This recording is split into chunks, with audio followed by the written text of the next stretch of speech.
Good evening everyone, Colton here from E39 Source. Here is my 2001 BMW 540i. These are the original lights for the car, and as you can see, they look very, very clear now. This car has 227,000 miles on it, and I restored these lights last night. So let's go ahead and show you how to take these lights out now. When you get under your hood, you'll notice 4 bolts here. They are 8mm bolts, and you're just going to go ahead and release all 4 of these.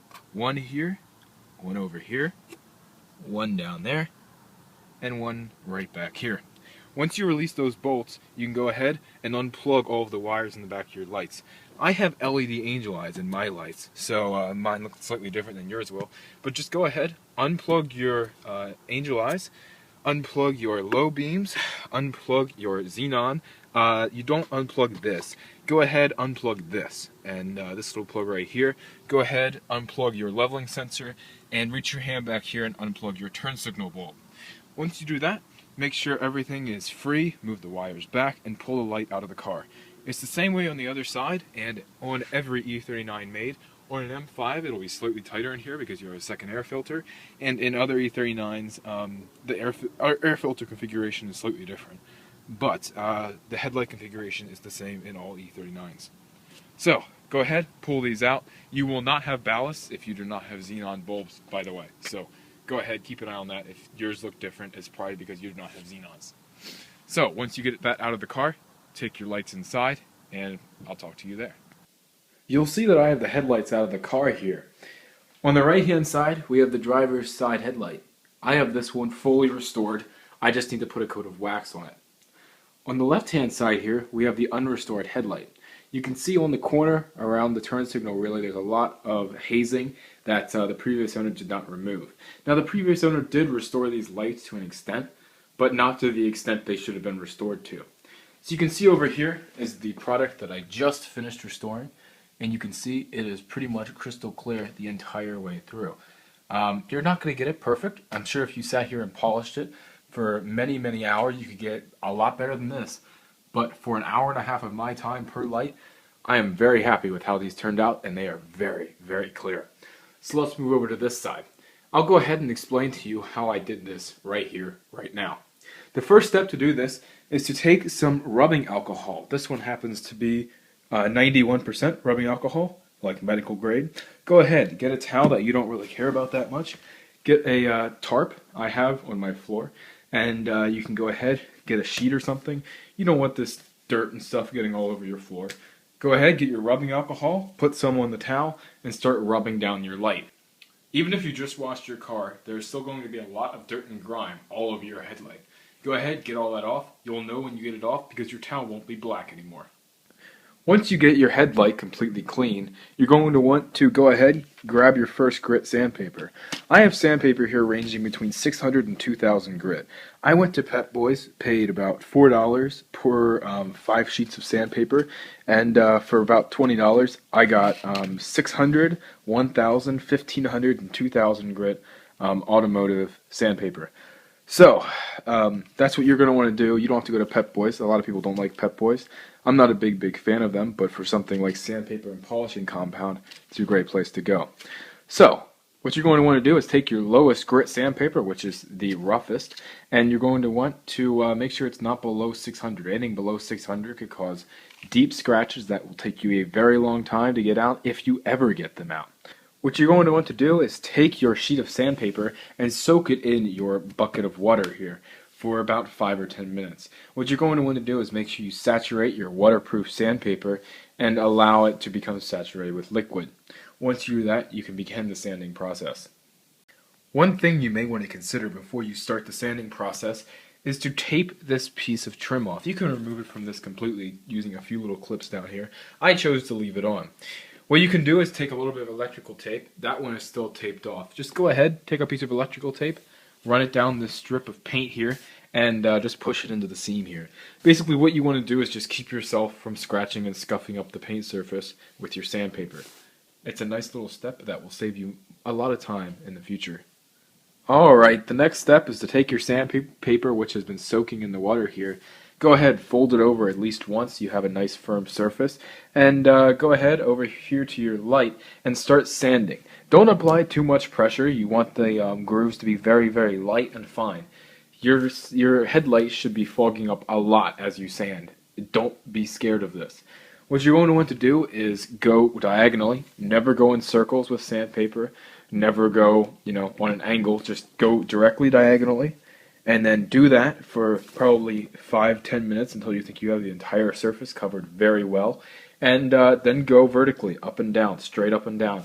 Don't make too many side-to-side movements. Obviously, as you move your sandpaper, it's going to shimmy to the side a little bit, but be very careful. Just try to keep side-to-side movements that's not in your current grain minimal as possible. That is very, very important during this entire process if you want it to look like that.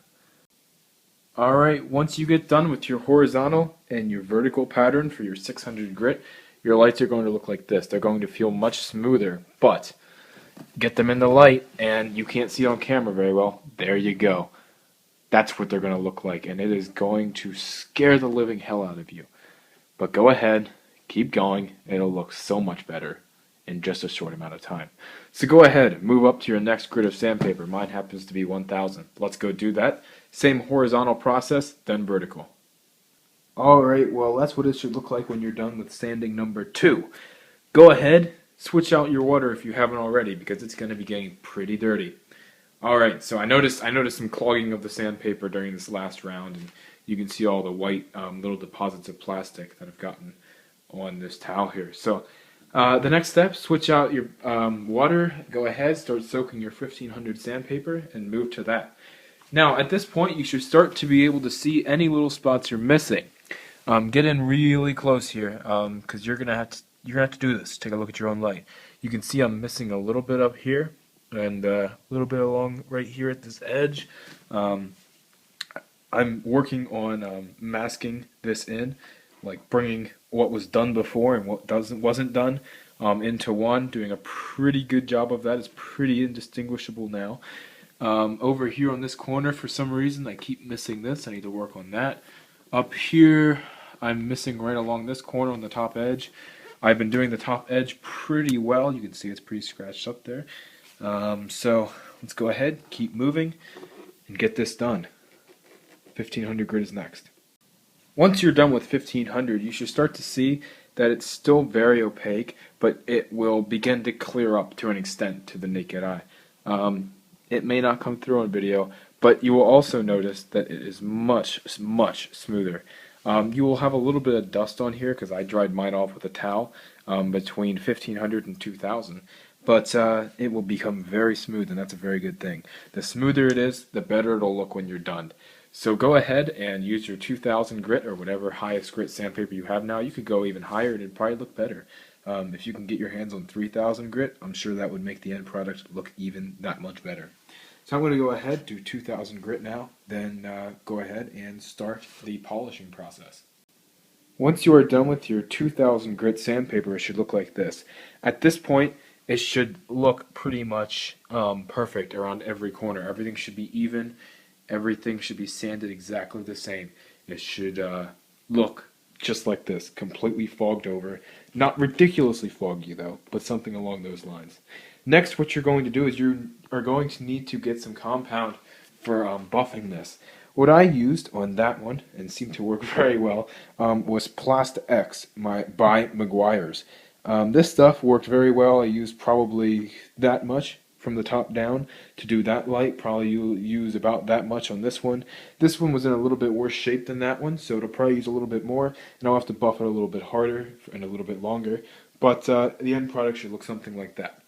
So, what I'm going to do now is, if you know anything about buffing, go ahead, take a clean towel, and go ahead, squirt this all over the light, and buff it out. Now, what I said about going in straight lines, straight horizontal and straight vertical, does not apply to buffing. Buffing, you can go horizontal, vertical, in circles. Swirling it actually works very, very well, because buffing, what you're doing is you're filling in and buffing out small little scratches, which is what you created with your 2000 grit sandpaper. You created millions and millions of tiny little minute scratches in this, and what you need to do is you need to remove those to get that. So, Go ahead, squirt your buffing compound on here, and rub away. And when you are all done buffing it, it should look something like this. The more you buff it, the better it looks. So let me go ahead and turn my light on now.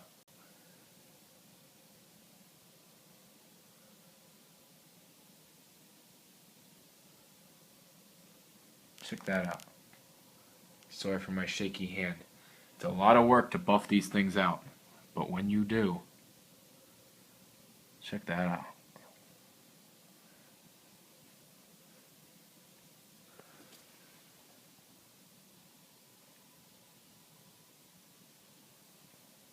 You can barely see any scratching in them, and I'm pretty sure when I take those out to the car and throw them in, they're going to look pretty damn good. To get them back into the car, you simply do the opposite of what you did to get them out. Make sure they're lined up. You're going to have to open and close your hood a few times. Make sure all of these body gaps are perfect. You don't want anything getting in there. So make sure you go ahead, keep an eye on that. Make sure you don't have any huge body gaps in here. Once you make sure everything is lined up correctly and working the way you want it to, go ahead, bolt them down the whole way, and look at your work. It should look something like this.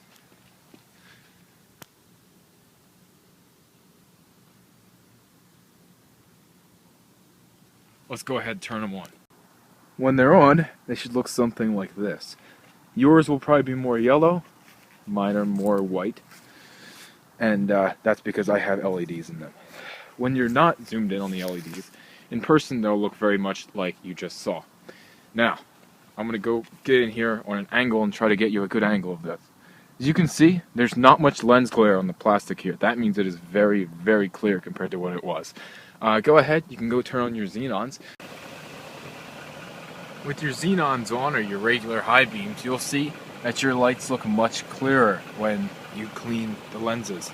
So go ahead, do this. I think it's definitely a worthy cause.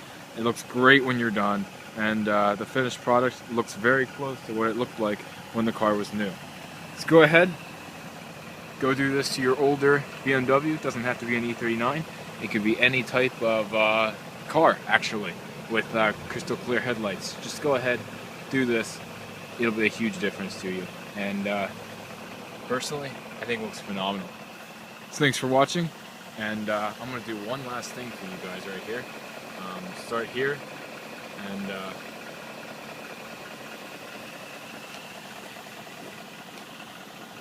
there you go. I'll see you in the next video. Thanks again.